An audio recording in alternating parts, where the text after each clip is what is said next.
Nandi TV செய்திகள் வாசிப்பது கீதா.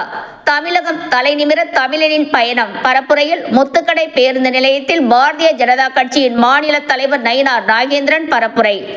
ராணிப்பேட்டை மாவட்டம் முத்துக்கடை பேருந்து நிலையத்தில் பாரதிய ஜனதா கட்சியின் மாநில தலைவரும் சட்டமன்ற உறுப்பினருமான நயினார் நாகேந்திரன் தமிழகம் தலைநிமிர தமிழனின் பயணம் என்ற கோட்பாடுடன் தமிழகம் முழுவதும் பரப்புரை செய்து வரும் நயினார் நாகேந்திரன் முத்துக்கடை பேருந்து நிலையத்தில் பரப்புரையாற்றினார். இந்த நிகழ்ச்சிக்கு மாவட்ட தலைவர் நெமிலி பி ஆனந்தன் தலைமையேற்று வரவேற்புரை ஆற்றினார்.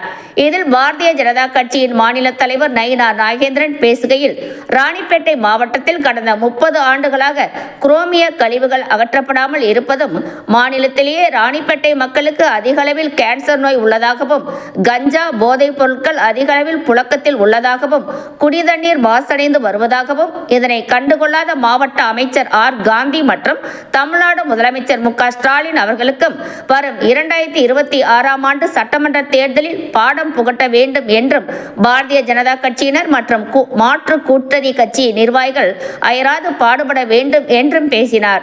இதில் மாநில பொதுச் செயலாளர் கார்த்தியாயினி, ஆற்காடு முன்னாள் சட்டமன்ற உறுப்பினர் VKR சீனிவாசன், அஇஅதிமுக மாவட்ட செயலாளர்கள் சு. ரவி, SM சுகுமார், பாஜக ராணிப்பேட்டை தொகுதி பொறுப்பாளர் வேலூர் இப்ராஹிம், மாவட்ட பொதுச் செயலாளர் குணாநிதி, மாநில சமூக ஊடக பிரிவு மாநில செயலாளர் வேதா சீனிவாசன் உள்ளிட்ட பாஜக நிர்வாகிகள், கூட்டணி கட்சி நிர்வாகிகள் என ஏராளமானோர் கலந்து கொண்டனர்.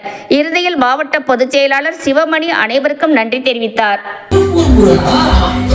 மாவட்டத்திற்கு வளர்ச்சி திட்டங்களின் முன்னேற்றத்துக்கு தேசிய ஜனநாயக கூட்டணிக்கு ஆதரவு அளிப்போம்.